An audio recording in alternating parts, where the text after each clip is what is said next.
Bonjour à tous, si je suis ici aujourd'hui, c'est car Madame Justine Jotam, donc auteure de livres pour enfants ainsi que pour adultes, nous fait l'honneur de cette interview. Donc bonjour Madame. Bonjour Ambre. Alors donc d'abord voici une petite biographie donc sur votre vie. Donc vous êtes un peu une Dunkerquoise de pure souche car vous êtes née, avez grandi et vous vivez toujours à Dunkerque. Donc où en parallèle de votre métier d'écrivaine, vous exercez donc à l'ULCO. Donc vous êtes professeure d'université. Voilà, c'est exact. Vous avez écrit votre premier livre donc en 2014, il me semble. Oui. Et aujourd'hui, donc, vous êtes à votre troisième livre. Voilà, c'est bien ça. Alors, donc, d'où vous vient ce goût de la littérature donc, qui vous poursuit un peu depuis votre plus profonde jeunesse? Car, donc, je le rappelle, vous avez un doctorat en littérature. Voilà, c'est exact. Bien écoutez, très tôt, je suis tombée amoureuse des livres. C'est une expérience que j'ai partagée notamment avec ma grand-mère, avec qui j'ai changé les livres que je lisais. Et c'est vrai que très tôt, j'ai su que j'allais m'orienter vers des études de littérature. Et je les ai poursuivis le plus longtemps possible.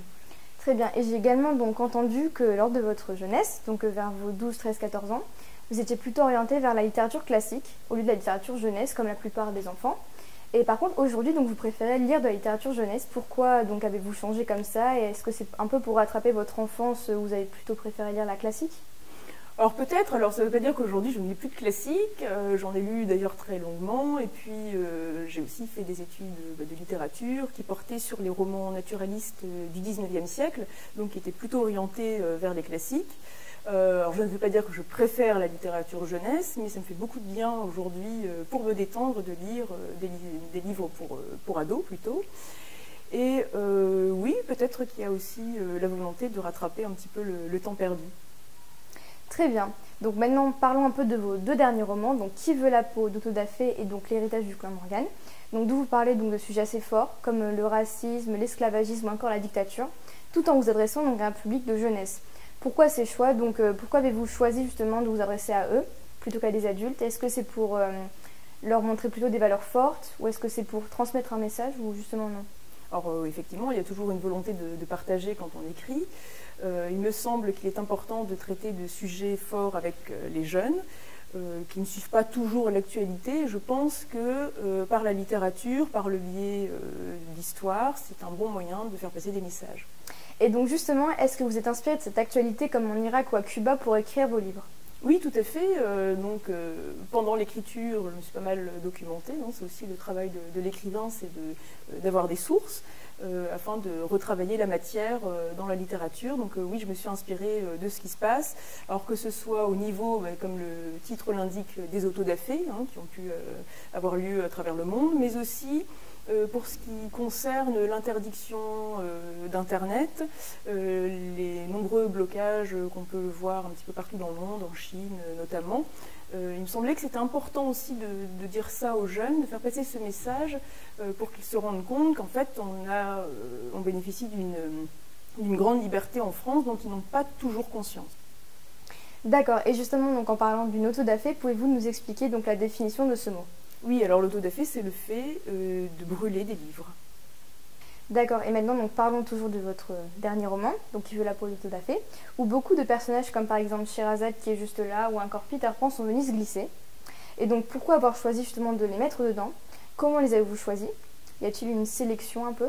Et est-ce que ça raconte un peu vos anciennes lectures justement? Alors effectivement, ça fait référence à d'anciennes lectures, j'aurais pu en ajouter beaucoup d'autres. Il a fallu faire un choix qui correspondait à ce que j'avais envie de dire et un choix qui m'a permis de faire revivre ces personnages en fonction des traits de caractère que je voulais utiliser. Et cette envie de mettre des personnages célèbres de la littérature, c'est aussi une manière d'interpeller les jeunes, de leur donner l'envie peut-être par la suite d'aller lire les œuvres sources. Et aussi une manière de dire que finalement, des personnages qui ont été inventés il y a plusieurs siècles sont toujours d'actualité. Très bien, et donc quel serait votre petit chouchou si vous deviez en choisir un? C'est pas évident, parce que forcément on vit un moment fort avec les personnages qu'on met dans son roman, donc difficile de faire un choix, mais je pense que j'ai peut-être un petit faible pour Peter Pan. Très bien, et donc j'ai également entendu que vous alliez sortir donc, 2 séries de romans vers 2018, début 2018. Est-ce que nous pourrions avoir un petit indice justement sur leur intrigue? Alors, je vais parler de l'une des deux séries qui est plutôt assez avancée. Le premier tome est achevé, le deuxième est en cours. Alors je ne vais pas livrer trop d'informations pour laisser encore un tout petit peu de suspense. En tout cas, ce sera un récit qui sera très réaliste, ancré dans la vie quotidienne des collégiens. Et ce sera l'arrivée en 6e d'une petite jeune fille qui est ce qu'on appelle HPI, c'est-à-dire qui a un haut potentiel intellectuel et qui est tentée plus ou moins de devenir un cancre. Voilà, je n'en dis pas plus. Eh bien, merci beaucoup, madame, d'avoir été présente aujourd'hui pour cette interview. J'espère qu'elle vous aura plu. Je vous dis donc à très bientôt, j'espère. Merci à toi, Ambre. À bientôt. Au revoir. Au revoir.